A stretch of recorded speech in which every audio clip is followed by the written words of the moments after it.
Good morning. How are you diddling? Excellent. Me too. Thank you very much for asking. Welcome to another episode of Dazed and Confused, your tri-weekly. Would that be right in saying every couple of days, 3 times a week, whatever? Live broadcast answering your social media and video questions, chatting to you about different subject matters and also answering your specific social media and video questions. So if you have any, no matter what platform you're watching on, Periscope, Twitter, YouTube, Facebook, Instagram Live, wherever you are, say hello, ask your questions. I'll do my best to answer as many of them as I possibly can do today. And if I can't do it today, I'll do it in the next live on Friday instead, or an email or something like that. Okay, so who am I? First things first, I am Simon Scholes. I'm the founder and creative director of Perception Studios. We're an award-winning visual marketing agency, and we help brands and businesses create content that helps them stand out on social media, be that video, animation, aerial work, graphics. We also work in a few different sectors as well, which we're slowly pivoting into. So keep your ears and eyes open for those. However, a few years ago, it became very obvious to me that not every brand, not every business had this endless budget to have content created on a regular basis. And we all know with social media, consistency is so important. Having content going out on a daily basis is essential so that your brand, number one, doesn't get lost in the throng, but also the way the algorithms work means your content will pop up more often. So I sat down, I came up with a process, called it How to 9 Times Your Social Media. I turned it into a book. It went to number 1 on Amazon, and you can still download that book for free until August the 1st. So if you don't have your copy right now and you're watching in 2020 and it's still not August yet, go and download your copy by clicking on the link in the section below. That book will take you through the whole process generically that I take my clients through, helping them from everything from planning all the way to podcasting and whatever else happens in between as well. So hopefully you can get some value from that book. But also, I'm here right now. So if you've got any questions, you can just throw them at me and I can do my best to answer them as best as I can. A quick hello to Ed, who's watching right now on Instagram Live. Thank you very much for joining us there. And those guys who are watching us right now on all the other streams, I can see the numbers there. If you are watching and you haven't said hello, say hello. Let me know where you are in the world. Let me know what channel you're watching on, all that kind of stuff. Okay, so what we're going to talk about today, well, for those of you who don't know, and this is a bizarre one, I would have never thought there was a day connected to this. It is National Lipstick Day. Of course it is. Why wouldn't it be? There's a day for everything else. So why am I going to chat about National Lipstick Day? And how have I turned back into social media was the question I was asked on Twitter not more than about 10 minutes ago. Okay. So social media, lipstick, how do they work together? Well, they don't, but think about it this way. Lipstick, there are hundreds, if not thousands of different shades, different types, different models, whatever you would call it, different brands. So they've got different active ingredients, all that different type of stuff. So they work differently with different types of skin and so on and so forth. So you've got to find the one that works best for you. And then when you find that one, you use it on a regular basis. And you use that one more than you would probably use any others, but you will try others and you will have some others that you use, but you have your favorite that you use all the time. And that's how it relates to social media, because there are so many different social media platforms out there, and it can be a very confusing world. When you first look at social media and somebody tells you you should be using social media for your brand, for your business, a lot of people just go, oh my God, I don't know what to do. I don't know where I need to be. I don't know social media channel to look at. I don't really know how to use any of them. They're all a bit confusing. I kind of like Facebook because I've used it a bit. That's where I'll go, without really thinking about actually how it's going to work for your brand and for your business. And so I'm going to take you right back to the very beginning. And this is something I've preached about for the last, 18 weeks of doing these lives, is that you need to understand who your customer is going to be. If you don't understand who your customer, your client is going to be for your business, then just like picking a lipstick, you're just randomly grabbing at different social media channels, hoping that one of them's going to work and you're going to have this magic pill effect. And it doesn't work like that. So what you need to do is sit down and you need to understand who your business is aimed at. Who are you trying to talk to? Who is your ideal client? And that don't get me wrong, when you first start a business, and I did this myself, so don't get me wrong, I know everybody makes the same mistakes, but I'm trying to help you not make these mistakes. But everybody wants everybody as a client. I ran a video agency. That's how we started out. We want to create videos for everyone.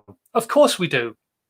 And that's not to say we can't do that, but you have to niche down. You have to understand who your ideal client is, or who the ideal kind of content creation is going to be aimed at. So for in our case, we work specifically in social media content creation for a specific business sector. That's what Perception Studios does.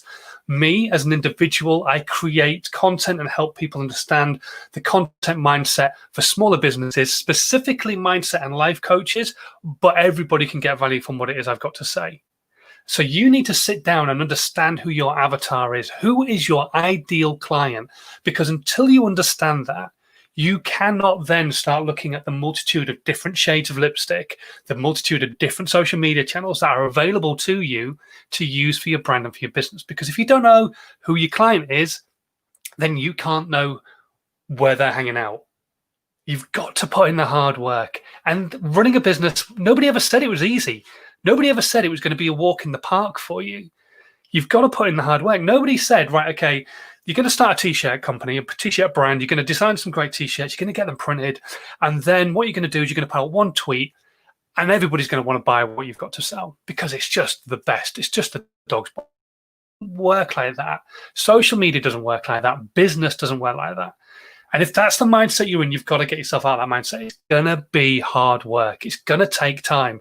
Whether you want to be the next influencer on TikTok, on YouTube, whatever it is, or whether you want to build a brand and a business, selling something or doing B2B work or whatever it might be, it's going to take time and it's going to take a lot of hard work. So don't believe that it's just going to happen overnight. Most people are not that lucky. Some people it does happen for. I'm not saying it could never happen, but it's highly unlikely to. You're going to have to put the hard work in. So you're going to have to sit down and work out who your ideal customer is. And once you know that, then you're going to have to do some research and find out where they're hanging out. And then once you've done that research and found out where they're hanging out, you're going to have to do some testing. You're going to have to test a couple, 2, maybe 3 platforms and find out where your style of content and your product that you have to sell hits the best. If you are a B2B company, it could be LinkedIn, but then you might be a B2B company that is specifically aiming at working with females.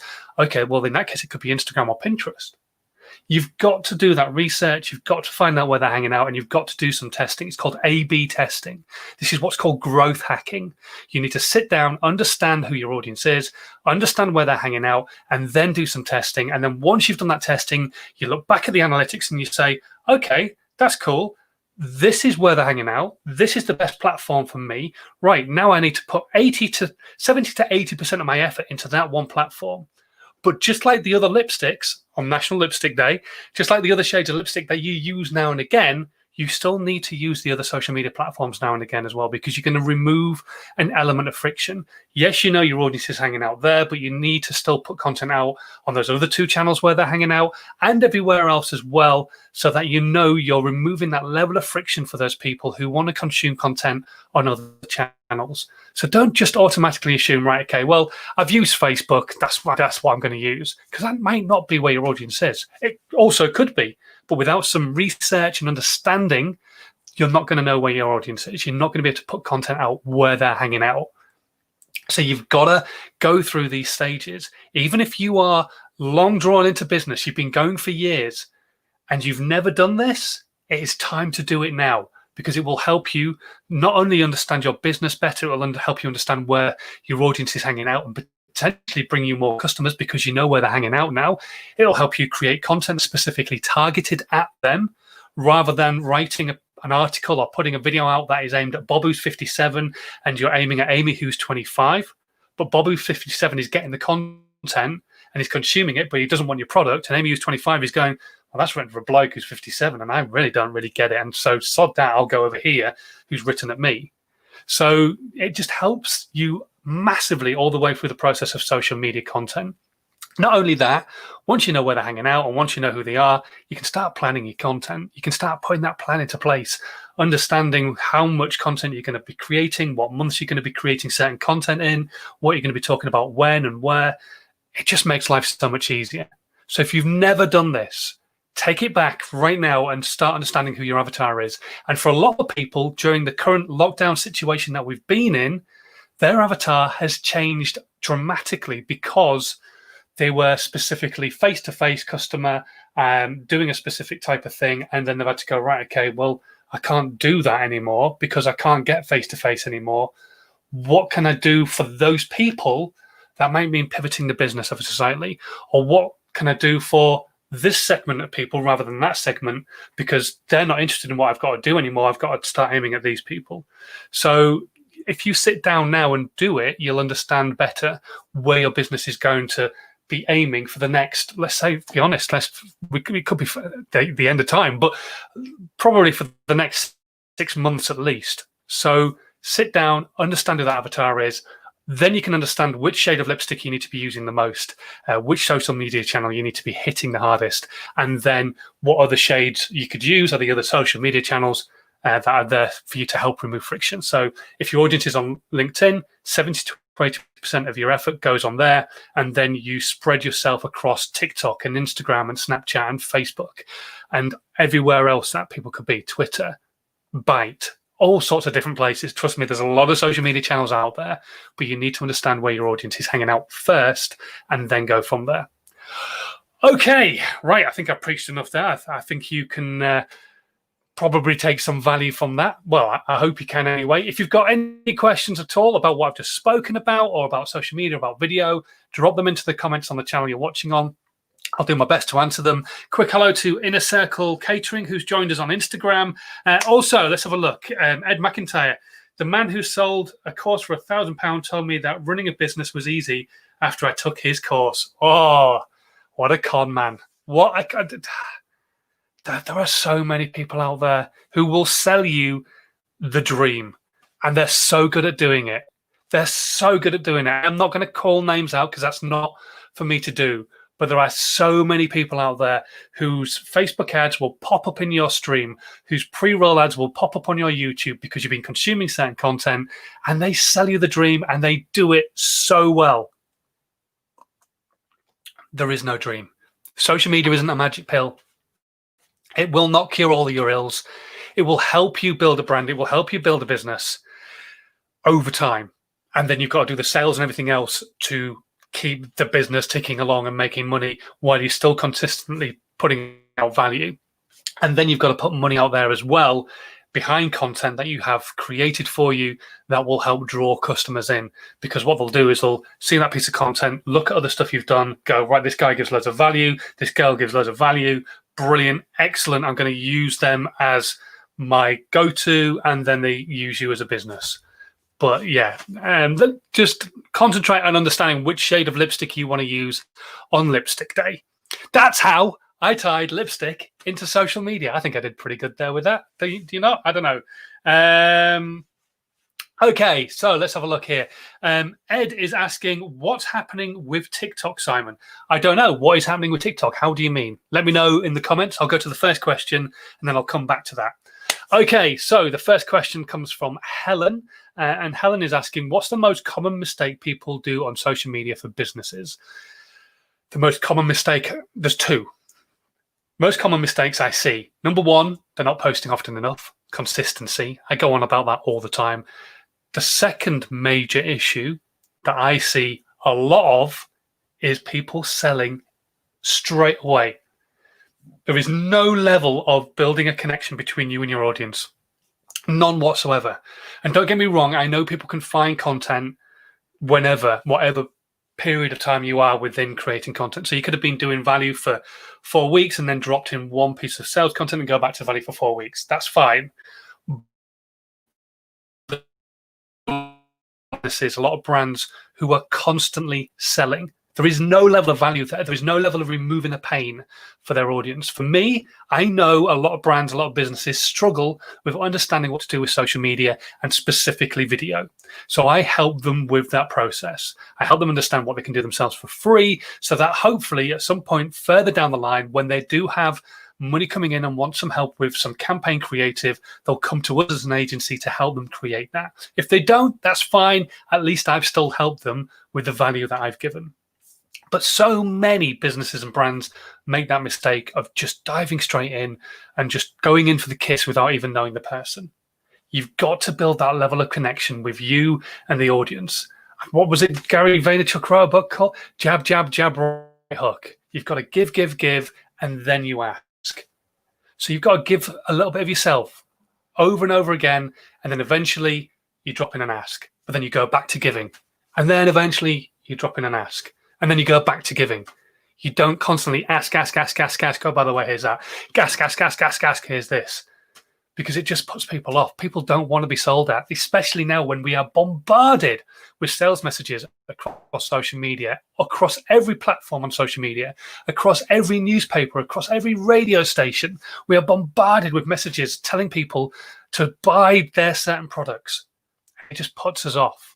So if you can just give a level of value, just give, and then eventually, by the way, I'd love you to buy my book. By the way, I would love you to use my services. By the way, I can help you take this a step further, whatever it might be. So hopefully, Helen, if you're starting out on a business, that's what you're going to err away from. Don't sell instantly. Go into the value giving. That's what you do with an organic growth. If you're putting money behind your content, it's a very different kettle of fish. If you're creating adverts that you want to draw people into your funnel or want people to book you for a certain service that you do, then that's a totally different kettle of fish. But that is selling. But you don't sell on organic growth. You don't sell on just trying to talk to people. Social media is about being social. Okay, let's have a look, see what Ed said about TikTok. I heard that TikTok could be getting banned, like it won't be a thing soon. This has been going around for weeks, Ed. I'll be absolutely honest with you. I don't see it happening. I really don't see TikTok getting banned whatsoever. If it was such a massive security issue, they would have banned it back in dot. It would not have even managed to get to the stage it's at now. It would have been banned months ago. So I don't see TikTok getting banned whatsoever. What I do suggest to certain people who are massive influencers on TikTok is don't put all your eggs in one basket. Again, remove that level of friction. If you've got an audience on TikTok, they're probably going to enjoy your content elsewhere as well. So make sure that they are following you on different channels. Put different content on those channels, perhaps. If you're just a dancer on TikTok, maybe put learning the dance on Instagram, and then maybe like the blog version of it on Medium and on your website, whatever it might be. But absolutely diversify. Don't put all your eggs into one basket. But I don't see TikTok going anywhere. I really don't. When you've got brands paying people like Charli D'Amelio $100,000 to do a brand deal with them, I can't see that level of money being spent by brands and businesses who think this platform's going to go away. Or maybe they're just taking advantage of it while they can. I don't know. But I just don't see it going anywhere. I think if it was a true security issue, which is one of the big things that people are going on about, it would have been gone a long time ago. Absolutely a long time ago. So really, don't worry about it. Just get yourself on there, create content. Just don't forget all the other platforms as well. And try not to dribble your coffee over yourself. Okay, next question. Let's just have a quick look. See if anybody's asking anything else there. Nope. Not there at the moment. Okay, Zaid dropped me an email and he says, how do you balance business and influencing? So it's a double-edged sword, because kind of they're not really exclusive to each other. They're in a symbiotic relationship. So I use my level of influence, which is very small, but I use my level of influence to hopefully then draw people into the business to do work with us. My level of influence also helps draw people to me to do certain things for them, so like reviews of their social media and so on and so forth, which will then hopefully still lead into the business. If you look at big influencers, the Grant Cardones of the world, the Gary Vaynerchuks, they use their influence to give loads of value. Don't get me wrong, but they are business people through and through, no matter how empathetic they might be in Gary's case or completely not in Grant's case, they are still business people. And so they're not out to make a quick buck from you. Well, maybe Gary's not, but other people might be. But they are still there to make money. So as a business, VaynerMedia still make money. And Gary's influence draws people to VaynerMedia and for what they do. Grant's influence draws people to Grant, who then go on training with Grant and his team to then go into mostly property investment and just trying to make more money. And a lot of other people do this kind of stuff as well, obviously. And that's kind of what influence can do. It can draw people from one stage to the next stage of a business. So that's what I try to do with mine. And so I don't think they're mutually exclusive. I think they do really work together. I don't think you need to find a balance between pushing out your own influence content and the business that you're doing. And if you've got a team who can work with you, even better. But yeah, absolutely. Just I don't think they're exclusive. I think they have to work in a symbiotic relationship together, and you need to work out personally what kind of balance you need to put in there. Is your influence bringing in lots of business that you can't handle? In which case, slow down the influence stuff, work on the business, and then maybe look at hiring people to deliver the business aspect of it so that you can keep influencing. Or maybe what you could do is, if people expect you to deliver, you could hire a team to help you with the influencing. So a bit, again, like Gary Vee or Grant or Tony Robbins or Mel Robbins, they have teams who help them create content that they put out, and then they deliver the business side of it themselves. So maybe that's something you need to be looking at, but you need to look maybe both ways. But yeah, they're not mutually exclusive at all. So just put the work in. Anyway, hopefully, I think that's kind of about it, really. We've got no more questions have come in, and yeah, it's a glorious day outside. So hopefully you guys are going to go and enjoy the sunshine and the 25-degree heat. I know I am, for an hour at least, before I go and collect the little one from the childminder. So as always, thank you so much for watching this live. If you've got any value from it whatsoever, please do hit the subscribe button. That would be amazing. And also, just move that mouse or thumb ever so slightly to one side, click share. Share it with your audience. If you've got value from it and you think anybody you know could get some value from what I've just been talking about, please share this piece of content with them.